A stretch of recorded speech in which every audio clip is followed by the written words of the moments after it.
I held him within 5 minutes of him being born. Are you surprised by the love you feel for baby Eric? I actually said to Lauren beforehand, what if I liked the dog? Simon Cowell's world has always been rooted in unfiltered truths, daring opinions, and an uncompromising nature. Yet, recently, something profound shifted in the man known for his cool, controlled demeanor, brought on by his son's devastating diagnosis. The figure celebrated for his relentless criticism is now facing a deeply personal journey, one that has left both fans and those close to him in disbelief. What we've uncovered about Simon's emotional evolution is nothing short of remarkable. This is more than a story about fatherhood. It's a glimpse into a side of Simon Cowell no one ever anticipated seeing. On February 14th, 2014, Simon Cowell's life took an unexpected turn that no one could have foreseen. To the world, he was the sharp-tongued, no-nonsense giant of the entertainment industry, the man whose career-making or career-ending judgments had become the stuff of legend. For years, Simon had built an empire defined by his ruthless honesty and precise critiques on American Idol, The X Factor, and Britain's Got Talent. A lifelong bachelor by choice, he had always been candid about his lack of interest in becoming a parent, insisting with absolute certainty that he was too old, too fixed in his habits, and far too focused on his professional commitments to consider raising a child. But all of that changed the day Eric Philip Cowell was born.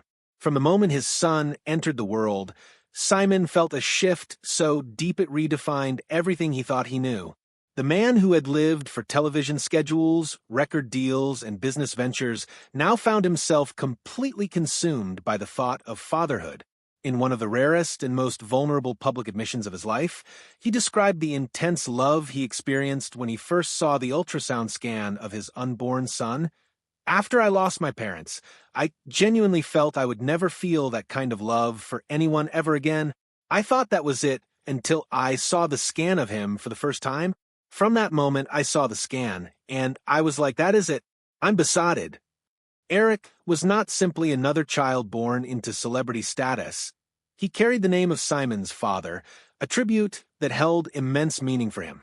Simon's heart was no longer chained solely to his career or public persona. Instead, it found a home in the tiny life that would go on to change everything.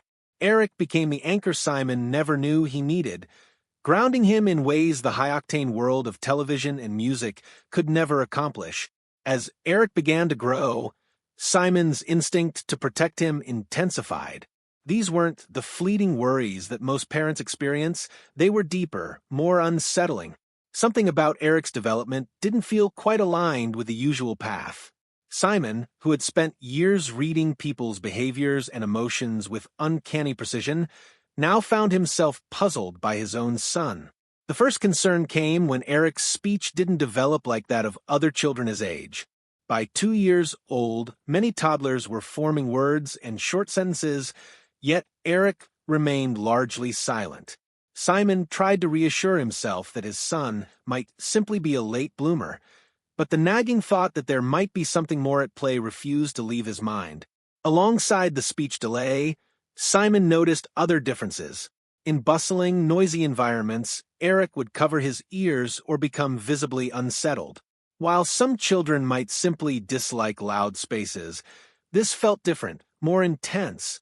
Still, Simon chose to focus on Eric's strengths. His son was sharp, quick to grasp complex ideas, and showed remarkable perception for his age. Yet when it came to speaking and social interaction, something seemed to hold him back. Sleepless nights became more frequent. Rather than worrying about ratings or contracts, Simon's late-night thoughts were consumed by his son's future. He began reading extensively about child development, looking into the experiences of other parents whose children developed differently. It became clear to him that his world had completely shifted. Eric's well-being was now at the center of every decision he made. More challenging still was the realization that Eric was not only different, but gifted. His intelligence didn't fit neatly into conventional standards, which complicated things further. The typical developmental milestones didn't seem to measure his progress accurately. Eric was creating his own unique timeline. This was a difficult adjustment for Simon, who had spent his life measuring achievement in terms of fame, recognition, and business success. Now, his only measure of success was his son's happiness and growth on Eric's own terms. As Simon navigated the challenges of fatherhood, the outside world saw only fragments of his transformation. Publicly, he remained the same sharp-witted, decisive judge with the power to make or break a career. Privately, however, he was changing. His work schedule began to revolve around Eric's needs.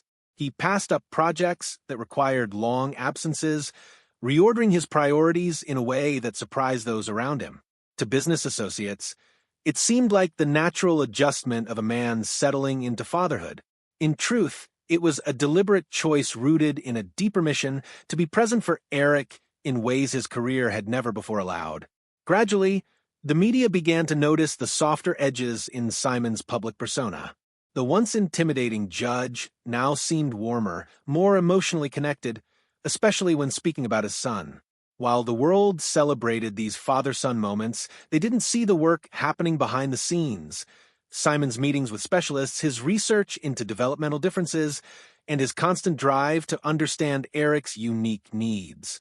That night, Simon made a promise to himself they would seek professional help. This was not because he believed something was wrong with Eric, but because he wanted to understand how to best support him.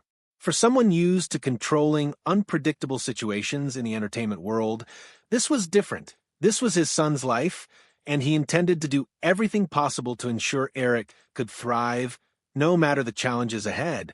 In December 2018, that decision led Simon and his partner Lauren to a pediatrician's office, where a team of specialists had been closely monitoring Eric's development over several months. Finally, the lead developmental pediatrician delivered the words that would permanently alter Simon's perspective. Eric shows significant characteristics consistent with autism spectrum disorder (ASD). His difficulties with verbal communication, sensory sensitivities, and strong need for routine all point toward this diagnosis. Though Simon had quietly suspected this might be the case, hearing it said aloud carried a weight he hadn't been prepared for. The diagnosis itself wasn't what devastated him, it was the flood of questions about Eric's future that followed. Could his son still reach his potential? Would he be able to lead a fulfilling life? And most painfully, how would the outside world treat him?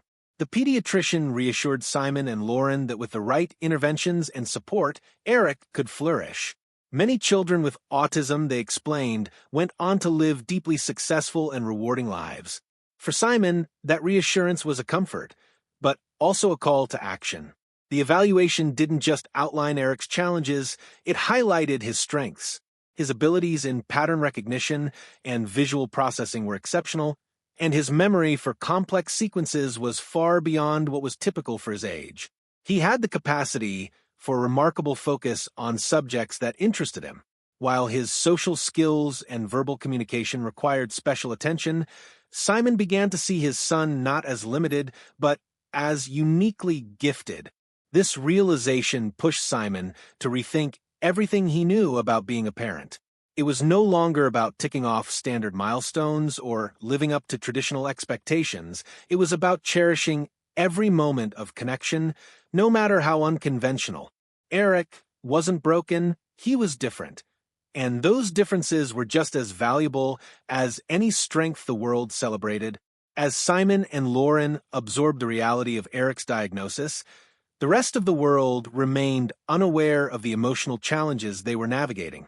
Publicly, Simon was still the quick-witted, hard-edged mogul audiences knew.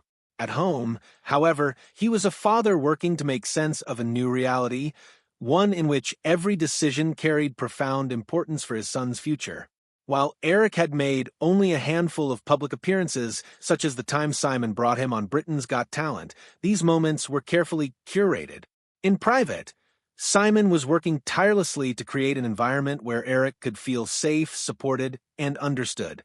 Even as he sought to shield Eric from the world's judgment, Simon also wanted to be his advocate. He longed for others to see Eric's individuality, not just his diagnosis. But the emotional toll of educating others while protecting his son's privacy was immense. In the months following Eric's diagnosis, Simon found his life's purpose expanding in ways he had never expected. No longer was he just an entertainment titan. He was an advocate for a child who needed understanding and support. He transformed his Malibu home to accommodate Eric's sensory needs, sparing no expense to ensure comfort and stability. Daily routines became carefully structured, providing the predictability Eric relied on. Therapy sessions became as much a part of their schedule as meals or bedtime, and Simon made certain he was actively involved in every step of his son's progress. Over time, Simon realized this journey wasn't about fixing what was never broken. It was about embracing Eric exactly as he was and honoring the unique way he experienced the world. There were moments of grief, yes, but they were outweighed by his unwavering love and commitment. When Simon finally made the decision to speak publicly about Eric's autism, it marked a new chapter. Though it was difficult to share their private struggles, he knew his openness could help dismantle the stigma surrounding autism. Through vulnerability, he hoped to inspire other parents to embrace their children's differences, just as he had learned to embrace Eric's. The diagnosis had redefined Simon's world. More than ever, he was committed to ensuring Eric's future was bright. His son was not just a child. He was living proof that there is no single right way to experience life, and that our differences are often our greatest strengths. The turning point in public perception came when a tabloid published photographs of Eric experiencing sensory overload at a public event.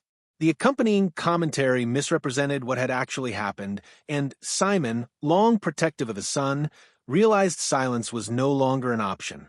The incident had been twisted into a spectacle, sparking speculation about Eric's health and development. Simon responded with a carefully worded public statement. He confirmed Eric's autism diagnosis and described him as a joyful, deeply loved child who simply viewed the world differently. He asked the public for compassion and privacy, hoping to shield his son from further intrusion. The reaction was swift and powerful. Parents of autistic children, advocacy groups, and countless fans reached out with messages of support. But with the support came relentless attention. Every public appearance was scrutinized, every gesture examined. For Simon, the constant analysis was exhausting. Unable to completely remove Eric from the spotlight, Simon chose to use his platform for good. He began working with autism organizations, spreading awareness and championing early intervention. What had started as a painful breach of privacy became a mission to create understanding and acceptance. In the months that followed, Simon found himself caught between two powerful forces: the need to protect Eric's privacy and the desire to advocate for greater awareness. The media often sensationalized Eric's story, twisting it into gossip instead of focusing on the message Simon was trying to share. The most painful part wasn't the rumors. It was knowing that strangers were defining Eric through their assumptions, not through the reality of who he was. Simon spoke